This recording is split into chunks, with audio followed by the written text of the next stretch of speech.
వడ్ల కుప్పల మీదనే రైతులు చనిపోతున్న పరిస్థితి ఉంది.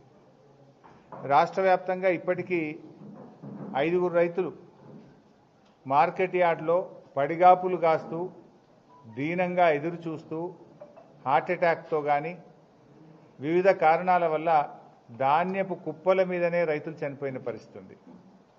ఏప్రిల్ 15 జగిత్యాల జిల్లా కతలాపూర్ గ్రామంలో జలపతి రెడ్డి అనే రైతు మార్కెట్ యార్డ్లోనే చనిపోవడం జరిగింది.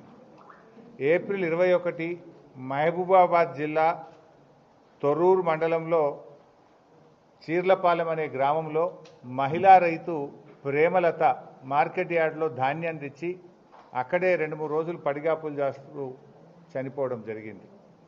ఏప్రిల్ 26 సిద్దిపేట జిల్లా చేర్యాల మండలంలో ఆకునూరు గ్రామంలో హనుమయ్య అనే రైతు వడ్ల కుప్ప మీదనే ఆకునూరు గ్రామం చేర్యాల మండలం సిద్దిపేట జిల్లాలో చనిపోవడం జరిగింది.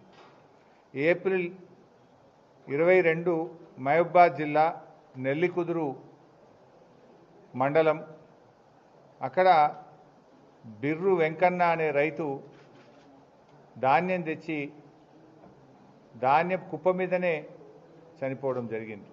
ఇట్లా చాలామంది రైతులు, అంటే ఇవి నిజంగా ఇవి నార్మల్ డెత్స్ కావు, ప్రభుత్వ నిర్లక్ష్యం వల్ల జరిగినటువంటి చావులు.